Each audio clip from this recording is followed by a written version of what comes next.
So here we go. There's an old adage in sports talk radio, and it's called Play the Hits. Hi, everybody. I'm Marky Billson, your voice of choice for a new generation of Tri-City sports fans. The name of the program is Tri-City Sports Now. We're on 1420 WEMB Sports Radio. How did that go? Tri-City Sports Now. It sounds like Phil Silvers here. I've got to start making more contemporary references, okay? That's just the way it goes. You can listen to us at jetbroadcasting.live. The internet, that's a contemporary reference. Or you can go on Facebook Live and watch the show on archive. I'm behind and slugging it, I will tell you that. But we've had... I'm not going to get behind and slugging it today because I got a pretty good show. Bottom of the hour, it's Asian House Vols Talk with Caleb Calhoun of All for Tennessee. It's been kind of a slow week for Tennessee, I guess. I mean, we can talk about, hey, look, where these guys got drafted and where they could come out about. But I think really first of all, I don't know how many people really care about Williams, Schofield, and Bone now that they've all been drafted. And I'm serious about that. Like them to do well, fine, but you're not going to follow them like Peyton Manning. And Manning, by the way, was the exception to the rule. And I don't really think the NBA is all that popular around here, to be honest with you. It's one of the reasons I talk hockey. I think that if there's no rink around here, people don't like that. You'd be surprised how many transplants, etc., etc. Conversations about this a lot. So that's one thing. Then at 1 o'clock, I'm going to talk to Adele Harris. Now, if you're listening in Greenville or you follow Tusculum, you probably will remember Adele Harris when she was the women's basketball coach of the Pioneers. Lady Pioneers? I believe so. And then she went on to UNC Wilmington. She is now the author of 3 books, including her recent one, which is Refuse to Lose, where she gives 7 methods, ways to overcome adversity. She is also now, and remember what I told you about why I think Vanderbilt may now have a better athletic program than Tennessee. For one thing, they may win the national championship in baseball, though Michigan really dealt them an 0-1 count now, didn't they? Actually, an 0-2 count. However, you are still... I say just look at the athletic directors. Over here we got Malcolm Turner. He's a former G League president. Over here we got Phil Fulmer, legend but old coach. What's his hiring status for football coaches before he got the job? What's he done? Who's he hired? Carl Torbush? Not so good. Now, Adele Harris is now the chief of staff at Vanderbilt for the men's basketball team. We'll talk to her, one, because of this new book, Refuse to Lose, that she has written. Met her in Winston-Salem a couple of days ago, wanted her on the show. And talk a little bit about Tusculum and as her career there, as well as her new book. Some congratulations, though, are in order for East Tennessee State athletics, namely the football program. They released their start times. Frankly, for the first time, well, maybe not the first time, but they make sense. Now, I was thinking about this, how, the stadium that should be named after John Robert Bell, this is a yard that has given ETSU fans better sight lines, but less comfort. Late August, early September, what do you do in East Tennessee? That's what you do around here. And so let's put the team outside. Yeah, there's a good idea. Also, have you noticed that East Tennesseans have now started to grow gills? I mean, I think it's rained that much. My goodness, thank God that we're all on top of a mountain. That way we can't flood and drown. But I mean, it's like it's Florida or Seattle or something around here these days. It's just insane with the, I got all nervous. I cannot, you say April showers. Okay, it's going to rain in April. We're getting to July. Stop. I mean, I'm losing my hearing because of the elderly men snoring. And that's probably going to continue into the late summer, storms, and early fall, and the cold November rain that Axl Rose once sang of. Well, wouldn't you rather be in a dome then? And that's one thing when they were always saying, well, it would be nice to be outside on a nice autumn day. It's a 50-50 proposition. And plus, the nice autumn days, maybe not as prevalent on the ETSU football schedule, which you can read on our 1420 WEMB Sports Radio Facebook page, the most followed Facebook page of any sports radio station in the market. Thank you very much, Tri-Cities and beyond.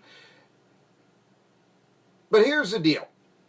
ETSU, and I talked about this, they are now scheduling their first football games at night. And then when the weather grows colder, they've decided to have the games in the daytime. You know, maybe in November it will be 50 degrees. Maybe late summer at night it'll be 75. So it's a little more comfortable than, say, 90 and 40. Now, I spoke of this, I remember going to the 2016 ETSU football game, and although I usually sit in the press box, sometimes it's best to sit in the stands and get a feel for the crowd and talk to the people and get an idea. And that was what I did that day. And I remember it was a time when ETSU was playing Samford in football. This was the end of the 2016 season. The game that J.J. German won 15-14 on a last-second kick. Okay, if you remember that. Anyway, I was going in the fourth quarter. I'm saying there's nobody here. Announced crowd 6,000 and change. I did 1, 2, 3, which you could actually do that day in the fourth quarter. I'm 1, 2, 3, 4. I literally counted 549 people, about 200 of them on the Samford side. So there were roughly 350 people from the area or they're rooting for ETSU. Now, there was the band, which gets counted in the attendance figures. There's the media, Jay Santos, they shouldn't be counted.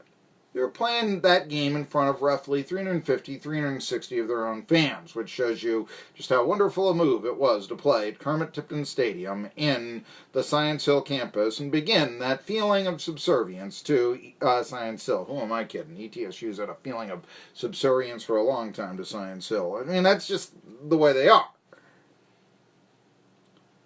But one of the reasons why that game was so lowly attended because it was that first cold day of the fall. That first cold day. And the first cold day of the fall. The first cold day of the fall feels like it's 15 degrees out. It doesn't matter if it's 42. The first cold day, that first 40-degree chill, you've been through months of summer, you know how it feels.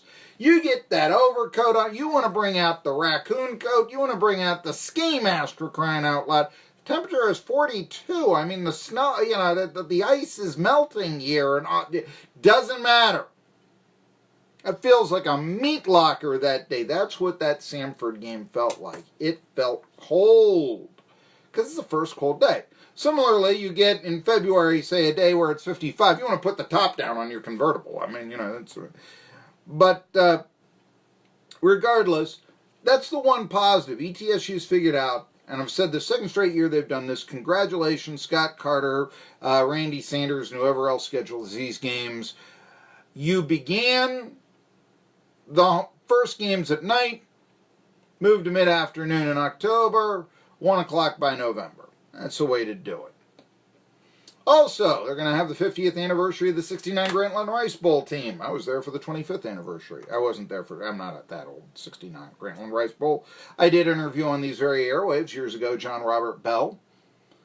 And he told us how, it was coverage sacks is what stopped Terry Bradshaw, actually, which I was surprised of. Anyway, they're going to schedule that day where they honor the Grantland Rice Bowl team against VMI. That's good. You want to have a victory on the day you honor the Grantland Rice Bowl team. Come on. Homecoming, it's against the Citadel. when you look at the schedule, I mean, they weren't going to schedule homecoming, first game of the year, against Shorter, and then you start wondering, well, they got to, okay, VMI is the, easy victory here. I mean, they don't have Western Carolina on the schedule for homecoming. Garner-Webb isn't coming in, so who's left here? You blah, blah, blah. Well, the Citadel. They're usually either good or bad. That kind of covers it all, doesn't it? But it's a homecoming for Jalen Adams, so, the hope here is that Adams, who's playing in the defensive backfield for the Bulldogs these days, the former Science Hill quarterback, won't be better at calling signals than any of the guys that ETSU has brought in to replace Austin Herring, because they are all very inexperienced. Anyway, well, here's what I really like about the schedule. It's the start time for the Shorter game. Shorter. Opening day, September 7th, 7:30. Opening day at the stadium. It should be named after John Robert Bell. The Buccaneers are going to play on August the 31st at Boone against Appalachian State, renewing that rivalry by getting their heads chopped off. Now, the reason I like that game kicking off ETSU Shorter at 7:30 is it's a half hour later than the BYU-Tennessee game. And ETSU doesn't care. And I think that's the way to go, because there has been a sentiment. People that get on, why do you say that ETSU is subservient to Tennessee? And well, it's the truth, A. And one of the reasons why is you get the fan base around here, and they'll often say things like, well, ETSU should never play when Tennessee is playing. Like, they should wait for their start times until CBS or the SEC network 3 weeks ahead of time puts out their times of the games the Vols are going to kick off at and adjust their schedule accordingly. Like, because BYU is going to go to Neyland Stadium, ETSU should ask their fans to broil in the summer sun on September 7th at 1 p.m. Yeah, that's good. That's real good.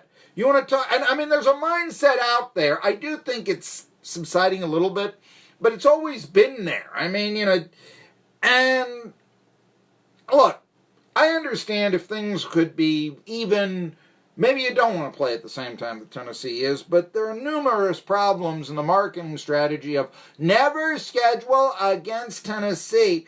One of them is that you're just branding yourself as number 2 that way. It's also just not practical to do. But it really does brand yourself as you get a ticket for an ETSU game if you can't get a ticket for UT. By the way, before Jay Sandos, the Bucs had a play-by-play broadcaster named Chuck Jones, and he didn't say that exactly, but that was the sentiment that he made when he got the job to the Johnson City Press. You now see why he did not last. What happens, as I said, invariably when Tennessee changes their start time? Should ETSU jerk around their own season ticket holders for the whims of another school?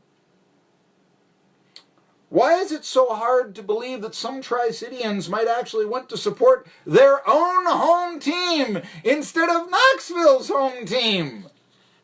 So who cares when the Vols play? There comes a time when it has to, a team, be it ETSU, be it anybody, be the White Sox against the Cubs, be it the Chargers against the Rams, they've got to make a statement that their game is the one to watch no matter what it goes up against. Baseball playoffs against football games, for instance. Now, I do think the BYU game at Neyland Stadium is more appealing, figures to be closer, a better competition. It could be the bellwether game of the Jeremy Pruitt era at Tennessee. Shorter at ETSU seems like a chance for the Bucs to lick their wounds after suffering a loss to Appalachian State to start the year. Who the hell is Shorter, by the way? I mean, why would you want to go to a school with such a name? Was Fatter University not available? But like I said, just comes a time when you got to do your own thing. Fan comfort has been sacrificed at ETSU games in the stadium that should be named after John Robert Bell. Talked about it at the start of this monologue. And it is a more comfortable experience to watch the Bucs on an early September evening than in the summer sun. And playing at the same time as Tennessee will enforce the Bucs brand, not regulate it to subservience. All American Savings at Neighborhood 4.